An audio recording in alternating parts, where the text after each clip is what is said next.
Il est 6 heures du matin et les 4 patients dialysés sont déjà branchés aux opérateurs.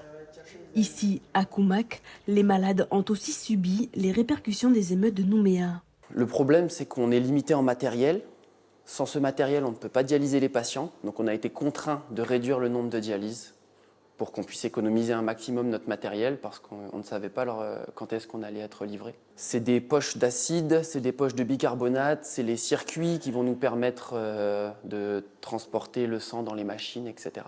Ensuite, on a dû réorganiser toutes les séries, c'est-à-dire que les patients, normalement, ils ont des jours habituels de dialyse. Là, ça a été tout chamboulé.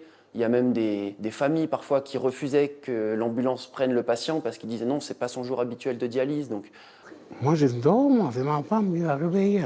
Mais l'ambulance. Mais c'est quoi l'ambulance? C'est pas aujourd'hui, c'est après, c'est demain. Et puis qu'après, c'est pas mourir, on montait dans le machin, là, hier. En plus de diminuer les séances de dialyse, certains patients venant de Puebo, Poum, Ouegwa ou encore Kaala-Gomen sont obligés de rester à Koumak pour être sûrs de recevoir leur traitement. C'est le cas de Boniface qui habite à la tribu de Wéol de la chaîne centrale.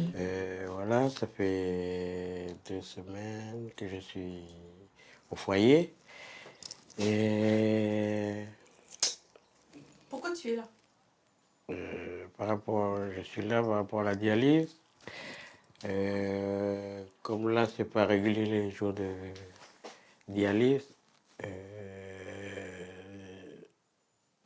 Semaine dernière, on a fait 3 jours. Cette semaine, on va faire 2 jours. Puis c'est pas régulier. Et je préfère rester au foyer que d'être à la tribu. Oui, c'est inquiétant parce que des fois, tu ne fais pas attention. Et comme nous, on est habitués à faire tous les 3 jours.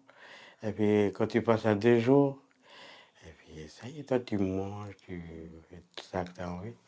Mais après, c'est la santé. À côté du traitement dégradé de la dialyse, la situation conflictuelle au pays engendre aussi un suivi médical altéré. Tous les rendez-vous à Nouméa sont annulés jusqu'à nouvel ordre.